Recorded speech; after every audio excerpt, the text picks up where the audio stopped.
This one is called Signs at Christmas. It's a new one. Signs at Christmas. While mangoes ripen in hues of red and yellow-green, their insides thick with a sweetness few fruits can muster. After the last jacaranda trees have shed their blooms and pods of Nandi flames consider the children who live far from the sea, who must know a fraction of the joy of casting off, how water is a master who will steer you where he will, unless. When the marketplace fills with yellow and crimson plums, each tangy sweet fistful a distinct life, their emergence marking the passing time, no longer a task assigned the stars, their guiding dim against the lanterns we light. Old and new give way to each other in variations of tempo and color, violence and love, inevitably. Jacarandas, flowers, what's it all about?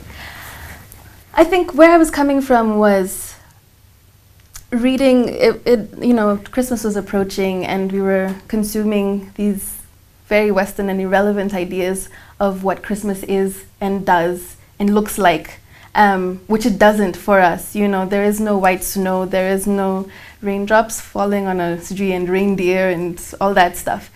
So it was trying to kind of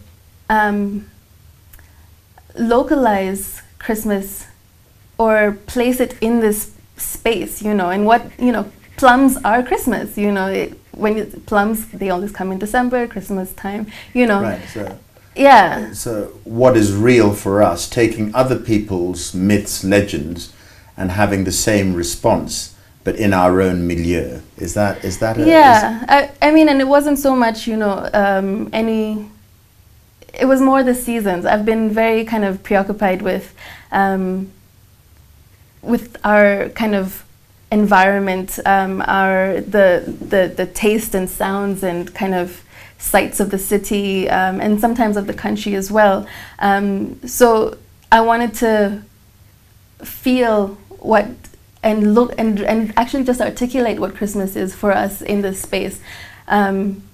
And also get away, another thing that I've been trying to do is get away from speaking only of our place as if all the time we are, skumanaring, we are just surviving this life, that Nairobi and Kenya can also be a pleasurable place, a place of joy. A place of joy. A place of happiness. Yeah. Right. Okay, so we're talking about this growth, you're trying to get away, personal growth, we've talked about the big picture. What is happening in your life, what has happened that points to the way forward? Well, I guess partly having traveled a lot into different festivals and so on, and having this burden of, you're the poet from Kenya, tell us about Kenya. I've also been trying to, well, one, I have, spoken about my own things and concerns and things, but expanding that to the Kenyan experience. So I had a project, I've been running a project called This Kenyan Life, spending 10 days with, it was supposed to be 20 rural Kenyan families. And that's taken me from Moyale to Mfangano Island and B-Town, Lake Victoria, to Kwale, all over the country, really. And so I'm trying to write that book now. What was the object of the exercise? You live with the family in Japan, you live in the family in Inuit land, you live in the family in Scotland. What is this doing to the poetic process? It's expanding my experience in a sense so that I can write. One of the challenges in this space is you're invited to write about malaria or HIV, but you have no experience of it. Right. And you have no experience of what it's like to live in some of these places where these are real issues that people are going through. Well, I see a basic contradiction there, because earlier on in our conversation you were talking to the reality of the individual and your life as being valid. So you could write about, going off to some cafe and asking for breakfast. Or, yeah, sausage in Nairobi. You could write that poem. Yeah, And I could also, I mean, and so I have written some of those You're looking poems. for your material in the experience of others. Is Yeah. this where you're headed? Yes, looking for it in the experience of others, but also trying to create, you know, kind of, what do you call it? Deliberately put myself in a place where I generate an experience that I wouldn't otherwise have had being in my own comfort zone. So you might write the poem about the HIV sufferer who Yeah. doesn't speak the Queen's English, but seeing their suffering, you can juxtapose your sensibility and write about them on their behalf. On their behalf, or because language yeah, is becoming an yeah. issue here, because your operative language is English, isn't it? It Ngwatilo? is. It is. Right, and that surely must create problems. Yeah. Could you write a poem in Kikamba in a way that your grandpa would say, wonderful work of art? No, I couldn't. In Kiswahili? No. So English is coming in here. Try. Yes, you're getting into this whole sort of Edward Said dichotomy of, you know, I'm sure you must have thought about this idea. Yes. Well, okay, so there's what I can do with my own self and with what I have right now, which is write about these things in the way that I can.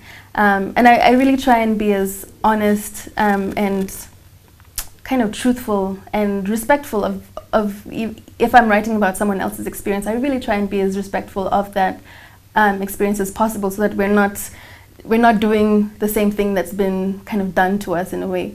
But I guess my criticism is also for poets out there, or people who are more articulate in, or kind of have more command over their Kikamba or Doluo or whatever, to write in those things, in those languages. Right, but I'm going to be concerned at a certain level about craft, and you're talking about being articulate.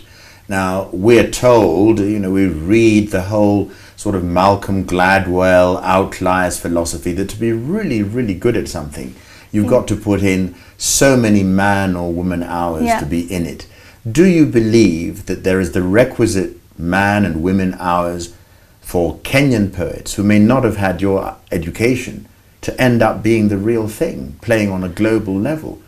Their relationship with the language might just be inadequate. With which language? With English, because that's the language that we've chosen. Yeah, effort. I'm not yet the poet that I want to be, and so with time, you know, even they could be the poet. I think it's the commitment. You have to put in the commitment, and we're in an interesting space. Like I don't. English has kind of taken precedence in a way that's really difficult to avoid, and then it creates all kinds of problems. Or if you're lazy, it creates all kinds of problems. But I think if you have if you spent the requisite time with craft, with the poetry, and poetry from everywhere, really. Even if you're not writing in English, say you're writing in Kiswahili or something, the work will shine. The work will shine. The work will shine. Right, and even if it shines in the end in translation, I mean, there's Ghassan Zaktan, who's up for the highest poetry award in Canada in translation, you know. But the fact that the work is translated then calls attention to the poet himself. Right. So I don't think we can disappear because we're not writing in English, you know. It's harder. Right. Time won't allow. One last question. You're obviously not lazy, otherwise you wouldn't have stayed with it for so long. Future plans, very quickly. The book, I need to get that out. Yes. And I do, you know, like I said, I'm not the poet that I want to be. So I am kind of looking at going to grad school for further education. Yes, it is. In this thing. But yeah, I'm also kind of keen to explore. I've been exploring nonfiction as well. So different genres and different ways of expression. Ngwatilo MAWIYOO, poet, Kenyan, thank you so much for coming on the JSO interview. Thank you so much.